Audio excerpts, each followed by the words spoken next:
अलिबाग ते मुंबईपर्यंत येत असताना 3 वेळेला माझी गाडी, त्याला लाल दिवा असायचा, पोलिसांनी अडवली, एकदा पळसपे फाट्यावरती, मग पनवेलला आणि मग टोल नाक्यावरती.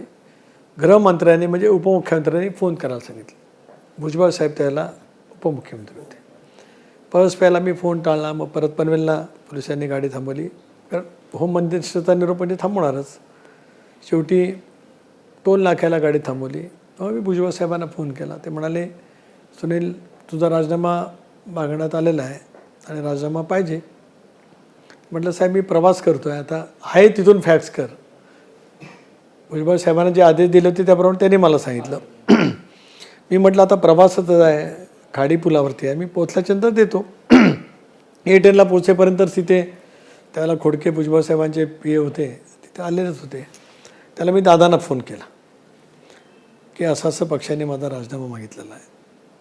ते होते साताऱ्याला, सातारा जिल्हा परिषद अध्यक्षाच्या निवडीसाठी, आणि त्या दिवशीच होते पारचा वाढदिवस असेल. ते म्हणाले आज वाढदिवस आहे, सकाळी 7 वाजता पोचतो, त्या विचलित होऊ नको आणि राजीनामा काही देऊ नको.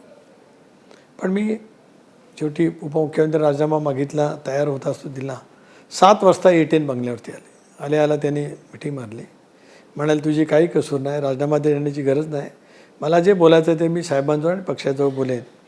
त्यांनी प्रयत्न केला, परंतु अर्थसंकल्पीय अधिवेशन चालू होतं. शेतकरी कामगार पक्षाने पाठिंबा काढण्याचं घोषित केलं आणि त्यावेळेला 7-8 पक्षाचं सरकार होतं आणि 5 ही संख्यासुद्धा सरकार चालवायला महत्त्वाची होती. आणि अर्थसंकल्पीय अधिवेशनात आपल्याला माहिती आहे की मनी बिल असतात, एखादं कपातसुद्धा दिली गेली, त्याच्यावरती मतदान झालं तर सरकारला राजीनामा द्यावा लागत असतो. त्यामुळे अर्थसंकल्प मांडल्याच्या दर 3-4 दिवसांनी माझा राजीनामा झाला. पुन्हा मला समजायला ते घरी आले, कालखंड जाईल वगैरे वगैरे सांगितलं. मी केले ते चूक केले का बरोबर केले याच्यासाठी पक्षाने एक समिती नेमली. त्यामध्ये पिचड साहेब होते, भामंतराव पाचपुते अध्यक्ष होते. तो रिपोर्ट आला की माझी काय चूक नाही, सदस्यच ऐकले नाहीत. पण मग साहेबांकडे मांडण्यात आलं की मला परत मंत्री करावा. त्याच्यातही कालखंड गेला. एक दिवस मला म्हणाले की चला साहेब लंडनला गेलेत, आपण भुजबळ साहेबांना भेटायला जाऊ.